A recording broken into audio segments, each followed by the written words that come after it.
Episode 2 of Outlander. Blood of My Blood begins in 1917 in Belgium. World War I was in full force. Other army attack was very vigorous. Henry and other soldiers saved themselves, but one soldier, Private Charlton, was missed.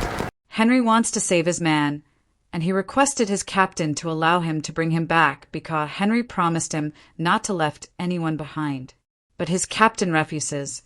Private Charlton suffering from blood because one bullet was stubbed into her belly. He rescues him anyway, timing the attacks. Coulton gave him a letter to send it to her mother. The captain is moved by his heroics, but warns him of his recklessness. During the interludes, Henry writes letters to whoever will read them. He writes that I'm writing from Western Front. I learned different ways to suffer in critical situation. Countless way to die. I lost many friends. And talking about death being kinder than war. Julia has paused her education to work at the London War Office. She is interested in biochemistry and has a photographic memory. She is also involved in the women suffragette protests and wants to get a degree.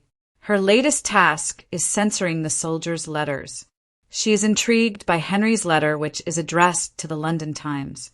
He mentioned that I supposed I could have written this letter to my brother. But I realized that every man in Passchendaele is a brother of mine. Only here, you see, brother slays brother in a world where their father is dead. This is an open letter to ask sincerely that what is there to live for? If God is not dead, then maybe he has forgotten us. I'm talking about what are we fight for and what we are dying for. She decides to answer him, talking about hope and nature. She writes, "You asked a very difficult question, but I'm reply you. I often wonder that why must we live through this abominable war? I don't know, but naturalist in me finds me comfort in the arms of Mother Nature. Nature always find a way. I'm reminded a raindrop, never too small or insignificant to make a difference, beautifully evaporates and falling as precipitation joining the river and becomes ocean. We, too, are shaped and changed by our suffering until we are strong enough like a water to carve our way through rock. I've known suffering from grief when my parents was died. I paused my study and decided to small contribution to the war effort. So I know what it is to feel alone and to ask why. So take a deep breath, and England is still here. Do not give up, Lieutenant." He is pleasantly surprised by her response, and they start corresponding. They started to send letter to each other. It turns romantic, and he tries to take leave to see her. As the war gets worse, he goes AWOL for 2 weeks. He didn't reply to her letter, and Julia become worried, because both are falling in love with each other. Finally, he shows up in London, and they are relieved to see each other alive. They have a whirlwind romance, marrying and moving in together. He gets her a ring with a gemstone. However, he has PTSD, and he could not forget the scene of war. He cried, and she is there for him every time he panics. She hugs him and controls his feelings. He feels comfort and hope for life. It cuts to the present, or well, to the past, with Julia accidentally time traveling to the 18th century. She was worried and calling Henry, but she didn't find.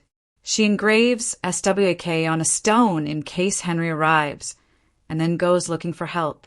She asked some passengers either they saw any man with blue eyes and wavy hair.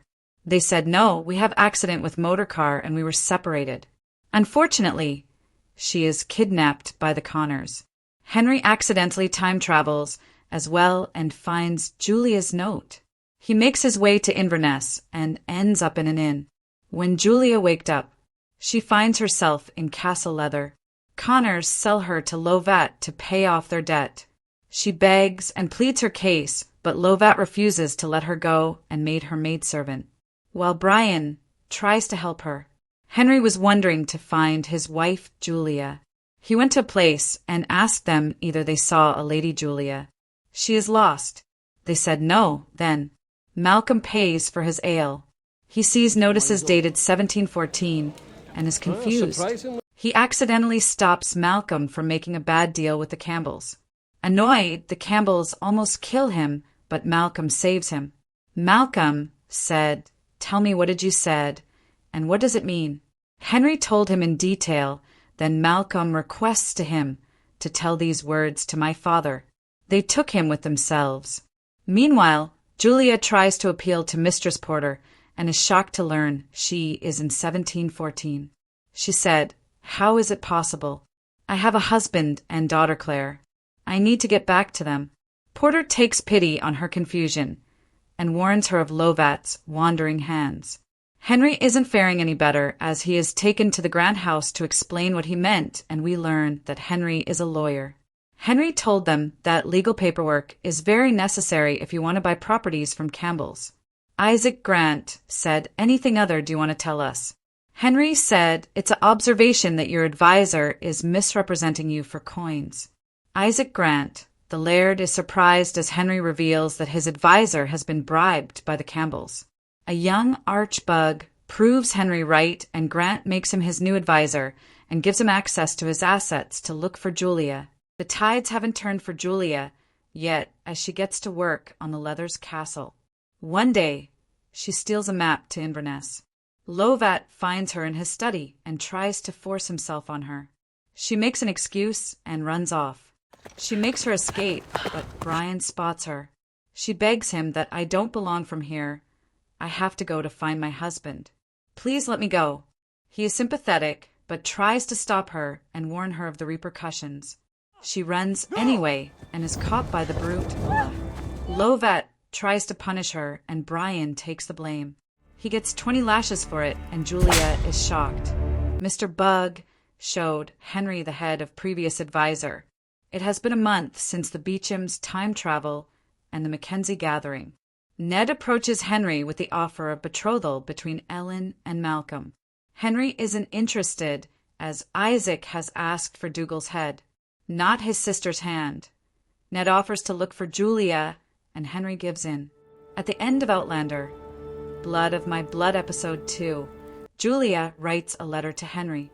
"My dearest husband, my last memory with you was at Circle of Stones. There was a deafening sound like an angry swarm of bees. Then you were gone, or perhaps I was. Perhaps I'm dead. Perhaps I've lost my mind. Have I fallen looking through the glass? My dearest Julia, everywhere I turn my face to find you, but I could see you. Each day I am forced to play a role, to wear a mask of bravery. The memory of you and Claire is my hope. Without you I am adrift, a man lost in a sea of uncertainty and longing. I'm the same as I was, made with love for you, our beautiful Claire and unborn child. But my circumstances has changed. There are some obstacles in our path. I don't know how this letter could possibly reach you. Perhaps it will be simply a record of my thoughts. I'll find my way back to you. No matter the distance or time that separates us, I will not rest until we are reunited. You are surely at home with our beloved daughter Claire. How could I bear this otherwise? Kiss her for me. Tell her I love her. I promise to find a way to both of you, just as the first letter found me. You are my anchor, my love, my reason for enduring this madness." Sealed with a kiss, Henry. They both address their letter to SWAK. Sealed with a kiss.